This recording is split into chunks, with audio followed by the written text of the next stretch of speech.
Welcome friends to वेटोर classes. So हम एक और वीडियो आपके लेके आए हैं जो कि 18 जुलाई 2023 शिफ्ट 1 का पेपर है सीजीएल का। तो चलिए इसे हम लोग सॉल्व करते हैं। तुम्हारा पहला सवाल ये है, दी गई प्राकृतिक संख्याओं के अंतर का घन 1728 है, जबकि इन दोनों संख्याओं का गुणनफल 108 है। इन दोनों संख्याओं के गुणनफल का मतलब इन दोनों संख्याओं के घनों का योग। तो घन मतलब क्यूब हो गया, ठीक है। जो इंग्लिश वाले हैं उन लोगों के लिए बता रहा हूँ। तो बोला है कि दो संख्याओं के अंतर का घन मतलब दो, अगर नंबर एक नंबर x है दूसरा y है, तो इन दोनों का जो डिफरेंस होगा उसका क्यूब कितना है 1728, ठीक है। और बोला कि आपका x इंटू वाई कितना है, आपका 108। गुणनफल मतलब वही होता है। तो ये 12 का क्यूब है, तो यहाँ से आ गया x minus y equal to 12, ठीक है। और ये x into y equal to 108। तो हमारे पास अब देखिए, इससे हम लोग नॉर्मल फार्मूला से निकाल सकते हैं या घन का योग कर सकते हैं, बहुत सारी चीज़ें कर सकते हैं। बट अगर आप थोड़ा सा भी ध्यान से देखिएगा तो हमें दो ऐसा नंबर चाहिए जिसे घटा के 12 आएगा और गुना करके 108 आना चाहिए। तो 18 इंटू 6 होगा, बट अगर जिसको नहीं समझ में आएगा वो ऐसे कर सकते हैं। 2 से भाग करेंगे, ये आएगा 5 और 4, 2 से काटेंगे 27 बार में, 3 से काटेंगे 9 बार में, 3 से काटेंगे 3 बार में, ठीक है। तो अब हमें घटा के 12, ध्यान दीजिएगा, 9 इंटू 2 18 मिल गया, और ये 6 हो गया। 18 इंटू 6, 18 माइनस 6 12। तो एक नंबर हो गया 18 और दूसरा नंबर हो गया 6। अब इन दोनों संख्याओं के घनों का योग। तो इसमें बोला है घनों का योग, मतलब पहले दोनों का क्यूब करेंगे और उसके बाद जोड़ देंगे। तो इसका तो 216 होता है, और इसका हम लोग 216 इंटू 27 कुछ 28 आएगा। तो ये 6024 आंसर 6048 आंसर आना चाहिए, ठीक है। आप सॉल्व कर सकते हैं, 18 क्यूब निकाल लीजिए, जोड़िए, आंसर आ जाएगा आपका, ठीक है। अगला क्वेश्चन बोला 30 आदमी एक कार्य को 12 दिन में पूरा कर सकते हैं। 6 दिन बाद 24 आदमी उनके साथ जुड़ गए। अब शेष कार्य को पूरा करने में कितना दिन लगेंगे। तो इस क्वेश्चन को हम लोग कैसे सॉल्व करते हैं, ठीक है।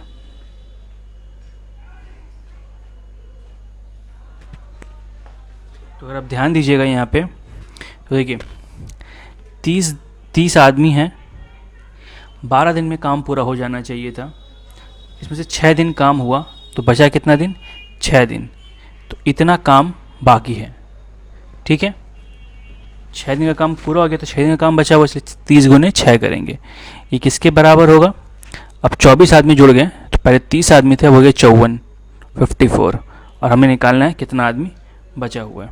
तो बस सॉल्व करेंगे, 6 से कटेगा ये 9 बार में, ये 3 से 2 बार में, ये 3 से 3 बार में, 3 से 10 बार में, 10/3। तो 10/3 मतलब हो गया 3 सही 1/3। अगला, एक चोर कोई पुलिसकर्मी ने 400 मीटर दूरी से देखा। पुलिसकर्मी पीछा करने लगा तो चोर भी भागने लगा। यदि चोर की गति 32 मीटर प्रति घंटा और पुलिसकर्मी की 40 मीटर प्रति घंटा है, तो फिर चोर पकड़े जाने से पहले कितनी दूर तक दौड़ा होगा, ठीक है। तो सबसे पहले हम निकालेंगे कि कितने समय में पकड़ा होगा। जितना समय आएगा उसी समय को अगर चोर की गति से गुना कर देंगे हम लोग, तो हमारा आंसर भी आ जाएगा, ठीक है। तो ऐसे सवाल क्या करेंगे, पहले इन दोनों का समय निकालने के लिए क्या करेंगे, दोनों के बीच में जितना दूरी है उसे ऊपर लिख लेंगे। तो ये 400 मीटर है, तो इसे हम लोग 0.4 लिख लेंगे, क्योंकि 400 मीटर को अगर हम लोग किलोमीटर में बदलेंगे तो ये 1000 से भाग करना पड़ता है, ठीक है। और इन दोनों के गति का अंतर कितना होगा, 40 माइनस 32 8, तो ये नीचे 8 भी लिख लेंगे। तो ये आ गया आपका 4/8 इंटू 10, 4 से काटेंगे 2 बार में, तो 1/20 घंटा, ठीक है। इसे हमें सेकंड में बदलना है। तो सेकंड में कैसे, सेकंड में क्यों बदलेंगे हम लोग, अच्छा सेकंड में बाद में बदलते हैं। तो इतना समय में चोर कितना जाएगा वो कैसे करेंगे, चोर की गति से गुना कर देंगे। तो चोर की गति कितना है 32, और ये हो गया आपका 1/20। तो ये आ गया 32/20, ऐसे आ गया, ठीक है। तो ये हमारा कितना निकला, कितना दूर गया, तो ये हमारा निकला किलोमीटर में। इसको अगर 1000 से गुना कर देंगे हम लोग, तो हमारा ये मीटर में निकल जाएगा। 0 0 काटेंगे, 2 से काटेंगे 16 बार में तो 1600 मीटर। 1600 मीटर इसका आंसर है।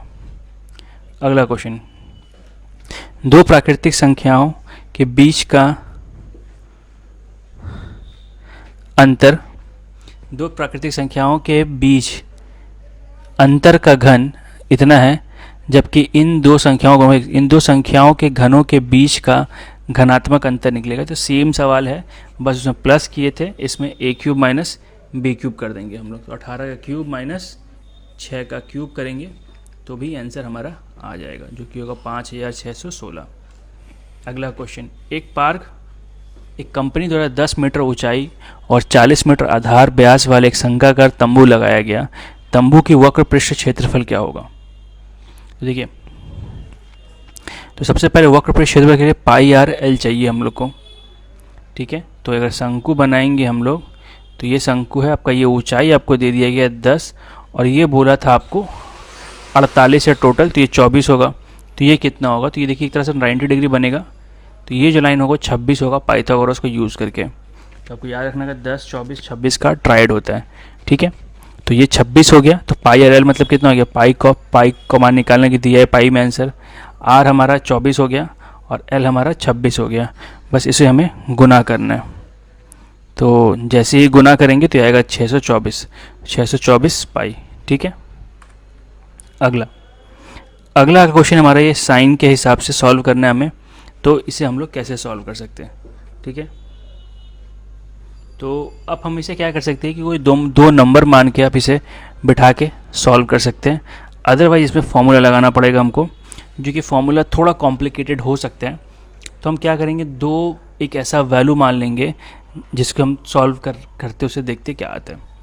तो हम लोग मान लेंगे x को 60 और y को 30, ठीक है। तो देखिए साइन x माइनस वाई, तो 60 माइनस 30 पहले अंदर करेंगे तो कितना आएगा? साइन 30, नीचे आएगा आपका साइन 90 और ये आपका आ जाएगा 1030 प्लस 1060 1030 10। बस ऐसे तरीके बनाएंगे, आपको नंबर वैल्यू याद है। साइन 30 कितना होता है? 1/2 और साइन 90 1 होता है, तो ये 1/2 ही हो गया, इसे छोड़ देते हैं ऐसे ही। अब आएंगे 1030 होता है 1/√3 और ये होता है सिर्फ √3। ये आपका होता है 1/√3, ये होता है -√3, ठीक है।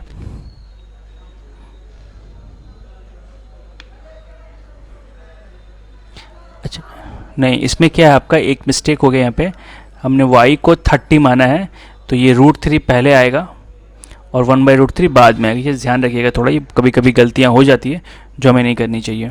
इसमें दोनों प्लस में थे इसलिए फ़र्क नहीं पड़ेगा, ठीक है। तो √3 प्लस 1/√3 आता, तो 1/2 को छोड़ देते हैं पहले हम लोग हमेशा। तो इसमें देखिए √3 एलसीएम आएगा ऊपर में, तो ये आएगा 1, ये आ जाएगा आपका 3 और नीचे आ जाएगा आपका 3 - 1 √3 एलसीएम। तो ये कट गया आपका यहाँ पे, तो 1/2 ऊपर आ गया आपका 4, नीचे आ गया 2, 4 से 2 टाइम में, 2 से 2 बार में 1, तो 1 हमारा आंसर है। अगला क्वेश्चन, ये अगर आप 326 को a पकड़ ले, 222 को b पकड़े, तो जाएगा a प्लस बी का होल स्क्वायर और ये जाएगा a माइनस बी का होल स्क्वायर, नीचे हो जाएगा a इंटू बी। तो इसका डायरेक्ट फॉर्मूला होता है 4ab। तो a b कट गया, 4ab कुछ भी हो कोई फ़र्क नहीं पड़ेगा अगर इस फॉर्म में मिल जाए तो। अगला बोला इसका तृतीय अनुपात क्या होगा? तो तृतीय अनुपात को हम लोग कुछ भी मान लेंगे, x² माइनस वाई स्क्वायर, दूसरा है x माइनस वाई, तीसरा हम लोग z मान लेते हैं। तो क्या करते हैं, x² minus y square by x minus y, पहले इन दोनों को डिवाइड करेंगे, फिर x minus y by z करेंगे। तो इसको सॉल्व करें, x plus y into x minus y x minus y x minus y by z. तो एक्स माइनस वाई कट गया, जेड इधर आ गया, तो x minus y by x plus y, ठीक है। ऐसे सॉल्व करेंगे। अगला क्वेश्चन, एक दुकानदार निम्नलिखित 2 छूट प्रदान करता है निम्नलिखित तरीके से। पहला क्या करता है वो कि 10% और 12% के 2 क्रमिक छूट देते हैं। तो इसका एक्चुअल छूट कितना होगा पहले वो निकाल लेंगे। तो 10 प्लस 15 माइनस 10 गुने 15/100, तो तो ये काटेंगे, ये आएगा आपका 25, ये वो 15/10 1.5, तो 25 माइनस 1.5 आएगा 23.5। ठीक है, ये आपका 23.5 निकल गया। अगर आप देखिए यहाँ पे बोला 5 खरीदे 2 मुफ्त पाए, तो अगर मान लीजिए मेरा कस्टमर है, ये 5 खरीद रहा है, तो इसको दुकानदार जो शॉपकीपर है 2 और दे रहा है। ठीक है, तो एक्चुअली दुकानदार कितना दे रहा है उसको, 7 दे रहा है, और 7 में से फ्री में कितने दे रहा है, 2 दे रहा है, मतलब 2 का वो छूट दे रहा है। क्या हो जाएगा, 2/7 इंटू 100, तो इसको सॉल्व करेंगे, आएगा 28.56%। तो बोला बी कोई छूट नहीं देता है, तो ये गलत है। बोला अधिकतम छूट प्रतिशत है, तो बी अधिकतम छूट प्रतिशत है ना। अगला क्वेश्चन बोला ए एक कार्य को 20 दिन में पूरा कर सकता है और बी उसी कार्य को 15 दिनों में पूरा कर सकता है। बी ने 9 दिन तक कार्य किया और नौकरी छोड़ दी। शेष कार्य को ए अकेले कितने दिन में पूरा कर सकता है। तो मान लीजिए कि ए करता है 20 दिन में, बी करता है 15 दिन में, दोनों का इफिशियंसी कितना होगा, 15 और 20 का 60 नहीं, एक नंबर मानेंगे, टोटल काम 60, तो इसका एफिशिएंसी होगी 3। इसके मतलब एक दिन में ए करता है 3 काम, बी करता है एक दिन में 4 काम। बी 9 दिन तक काम किया। ठीक है, अब 9 दिन तक काम किया तो एक दिन में 4 काम करता है, 9 दिन में कितना करेगा, 36 काम। तो 60 में से 36 काम हो गया, तो बचा है कितना, 24 काम। इस 24 को किसको करना है, ए को। तो ए एक दिन में कितना करता है, 3 काम, तो 24 काम करने के लिए 8 दिन। अगला क्वेश्चन 300 मीटर क्रमशः 320 मीटर और 540 मीटर लंबाई की 2 रेलगाड़ी पी और क्यू समान दिशा में क्रमशः इतना किलोमीटर प्रति घंटा एक समांतर पटरियों पर चल रही है। रेलगाड़ी एक दूसरे को पार करने में कितना, देखिए जब एक दिशा में चलेगी तो उनका जो गति होता है आपस में घट जाता है, ये आपको ध्यान रखना पड़ेगा। ठीक है, रिलेटिव वेलोसिटी बोलते हैं। तो गति कितना आ जाएगा, स्पीड मेरा v मान लेते हैं, तो आएगा 144 माइनस 108। ठीक है, तो इन दोनों को अगर हम लोग हटाएंगे तो आएगा 36। ये किलोमीटर प्रति घंटा में है, तो इसे मीटर पर सेकंड में बदलेंगे तो 5/18 से गुना करेंगे तो 2 आ गया 10 मीटर पर सेकंड। और दूरी जो होगा, ट्रेन एक तरफ जाए उल्टे डायरेक्शन में है, बस दोनों को जोड़ना ही है हमेशा डिस्टेंस के लिए। तो डिस्टेंस कितना हो जाएगा, दोनों को जोड़ेंगे तो 0, 6 और 8, 860। ठीक है, तो समय निकालना है, तो ये बाई 10 तो 0 घटा 86 सेकेंड। अगला क्वेश्चन 10 आदमी एक कार्य को 25 दिन में कर सकते हैं। 12 दिन कार्य के बाद कार्य खत्म करने के लिए 3 और आदमी लगाए गए। शेष कार्य को पूरा करने के लिए आवश्यक दिनों, देखिए तो 10 आदमी है, 25 दिन काम करना था, तो 25 दिन में से 12 दिन का काम हो गया, तो बचा कितना काम, 13 दिन का काम। तो 10 × 13 कर देंगे। अब क्या बोल रहे, 3 और आदमी लाए गए, तो पहले कितने आदमी, 10 आदमी थे, अब 13 आदमी हो गए, और दिन हमें निकालना है, तो और कितने दिन लगेंगे, 10 दिन। अगला क्वेश्चन, यदि 5 वर्षों के लिए साधारण ब्याज मूलधन 5 वर्षों के लिए साधारण ब्याज मूलधन के 25% के बराबर है, तो खाली स्थान वर्षों के बाद ब्याज मूलधन के बराबर होगा। तो क्या बोले, देखिए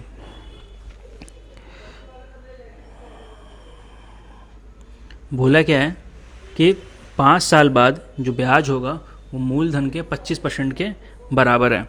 ठीक है, तो सबसे पहले मूलधन अगर P है हमारा, तो 5 साल के लिए ब्याज कितना हो जाएगा, 25P/100। ये मेरा ब्याज हो गया P × R × 5/100। तो कटा 4 बार में, PP भी कट गया, 4 से कटा ये 25 बार में, ये 5 बार में, तो R बराबर 5, मतलब रेट कितना हो गया, 5%। अब बोला क्या है, जो ब्याज है मूलधन का, तो ब्याज भी P हो जाएगा और मूलधन भी P हो जाएगा, R × T/100। तो PP तो कट गया, R हमें पता है 5 है ना, तो यहाँ 5 बिठा देंगे, तो 5 से कटा ये 20 बार में, तो T आ गया मेरा 20, तो 20 साल में मूलधन उसके बराबर हो जाएगा। अगला क्वेश्चन है किससे विभाजित है। तो ऐसे क्वेश्चन जब भी आएंगे तो अब सबसे जो छोटा वाला उसको कॉमन ले लीजिए, 4 का पावर 12 कॉमन ले लीजिएगा। तो 4 का पावर 12 कॉमन ले लेंगे तो 2/2 1 होता है, 0 नहीं होता है, तो पहला से 1 बचेगा। यहाँ पे 12 4 थे, तो 13 में से 12 4 बचेगा, तो 1 4 बचा।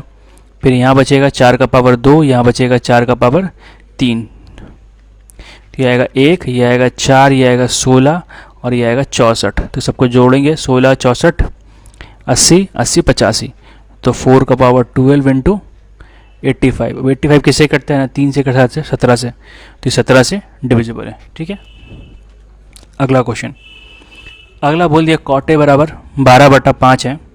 ठीक है, तो कॉटे 12/5 है, तो कॉट क्या होता है हमारे पास, b बाई पी, तो b हो गया 12, p हो गया 5, तो h हो जाएगा आपका 13। पाइथागोरस यूज़ करिएगा तो h निकल जाएगा। अब बोला sign A plus cos A, तो साइन ए कितना होता है p by H, cos A कितना होता है b बाई एच, और कॉसेक होता है h बाई पी, तो p बाई एच तो 5/13, और ये आ गया आपका 12/13। ठीक है, गुने 13/5, तो 13 ले लेंगे लसा, तो ऊपर आएगा 17, 13/5, 13 कट गया, 17/5 आंसर। ठीक है, अगला क्वेश्चन। अगला क्वेश्चन है राज की आय 45,000 रुपये है, उसका खर्च 33,000 रुपये। यदि उसकी आय 20% और व्यय 12% बढ़ जाए तो बचत कितने प्रतिशत वृद्धि होगी, मतलब उसका सेविंग्स कितना % बढ़ेगा। ठीक है, तो इसे हम लोग कैसे निकाल सकते हैं, तो सबसे पहले लिख लेंगे यहाँ पे ऐसे क्वेश्चन के लिए आय, यहाँ पे हो गया खर्च, यहाँ हो गया बचत। तो आय मेरा कितना है 45,000, खर्च कितना है 33,000, तो इन दोनों को घटाएंगे तो बचत कितना आ गया 12,000। अब बोला ये मेरा कितना बढ़ गया 20%, तो 45,000 का 120% निकालेंगे तो मेरा कितना नया जो आय होगा वो निकल जाएगा, वो हो जाएगा आपका 54,000, और बचत में कितना बढ़ गया 12%, तो 33,000 का हम लोग निकालेंगे 112%, तो 100 फिर से कट गया, ये 3 6 3 3 6, तो 6 9 6 3 3 6 9 6 0, ये आ गया आपका नया कर्ज। दोनों को घटाएंगे तो नया बचत निकलेगा जो कि होगा 17,040, तो कितना बढ़ गया बचत 5,040, किस पे बढ़ा 12,000 पे, तो इंटू 100, 0 0 काटेंगे, 0 से ये कटेगा, फिर 12 से काटेंगे, 12 से कटेंगे आएगा 42, तो 42% हमारा आंसर हो गया। अगला क्वेश्चन बोले इसमें से कौन सा नंबर 24 से विभाज्य है, तो 24 के लिए क्या करेंगे 8 इंटू 3 लिख सकते हैं 24 को, तो पहले देखेंगे 3 से कौन सा आंसर करता है, 3 से कैसे काटेंगे हम लोग, सबको जोड़ के देखेंगे, तो 5 2 7, 7 6 13, 13 8 25, नहीं 13 8 21, 21 8 29, तो ये नहीं कटेगा, 3 को छोड़ देते हैं, देखते हैं 9 4 13, 13 5 18, 19 19 देखिए 3 से भी कटता है, और 8 के लिए करते हैं लास्ट का 3 8 से कटना चाहिए, तो 512, 8 का क्यूब होता है तो ये कटेगा ही, तो यही मेरा सही आंसर है। अगला क्वेश्चन, 20 व्यक्ति की एक टीम की औसत वजन 59.8 ग्राम आंका गया था, और बाद में पता चला कि एक वजन को गलती से 70 किलोग्राम के बजाय 68 किलोग्राम पढ़ा गया था, तो सही औसत वजन कितना है। तो देखिए अगर जो 20 लोग हैं तो 20 का औसत वजन कितना है 59.8, तो ये टोटल वजन हो गया, लेकिन बोला क्या है गलती 70 किलोग्राम के बजाय 68 पढ़ा गया था। ठीक है, मतलब 68 हम लोग जोड़े थे, जोड़ना क्या 77 जोड़ना था, तो 68 को घटा देंगे और 77 को जोड़ देंगे। अभी भी लोग तो 20 ही है क्योंकि एक घटा एक जोड़े बटा 20, तो अगर इसको हम लोग सॉल्व करेंगे तो हमारा आंसर आएगा, और वो होगा 60.25। कैलकुलेशन प्लीज़ कर ले, बहुत इंपॉर्टेंट, बिना कैलकुलेशन का नंबर नहीं आएगा। बोला है मान लीजिए ए बी सी क्रमशः पी क्यू आर भुजाओं पर पी क्यू आर के मध्य बिंदु हैं, तो P Q R, P Q मतलब ये हो गया ए, और बी किसका है पी आर का, और ये हो गया सी, ये सब मध्य बिंदु आपस में। तो बोला है पी क्यू आर का जो क्षेत्रफल है ये पूरे बड़े त्रिभुज का वो है 32, तो इस छोटे का कितना होगा। देखिए एक चीज़ आप ध्यान दीजिएगा, ऐसे करके एक त्रिभुज ये बन रहा है, दूसरा ये, तीसरा ये, चौथा वो है, ये सब आपस में बराबर होते हैं, तो ये इसको बटा 4 करेंगे तो किसी एक त्रिभुज का निकल जाएगा, तो 8 हमारा आंसर हो जाएगा। ठीक है, 32 भागा 4 8। बोला है 15 सेंटीमीटर 13 सेंटीमीटर त्रिज्या के दो सकेंद्रित वृत्त दिए गए। सकेंद्रित मतलब जिसके केंद्र एक ही हो। बड़े वृत्त का उस जीवा का लंबाई ज्ञात कीजिए छोटे वृत्त को स्पर्श करती हो। तो ये क्वेश्चन कुछ इस तरीके से है। तो ये एक वृत्त है, ये सर्कल है, दूसरा ये सर्कल है। ठीक है, बोले एक लाइन है जो कि इसको बस छू के निकलती है, इसका टेंजेंट हो गया या स्पर्श रेखा बोलते हैं। तो इसका त्रिज्या आपको दे दिया गया है 13 और ये बड़े का त्रिज्या हो गया आपका 15। ठीक है, ये आपको बता दिया गया। तो अगर ये 13 है, ठीक है, ये 15 है, तो हम ये निकाल सकते हैं। ठीक है, तो ये पाइथागोरस लगाएंगे।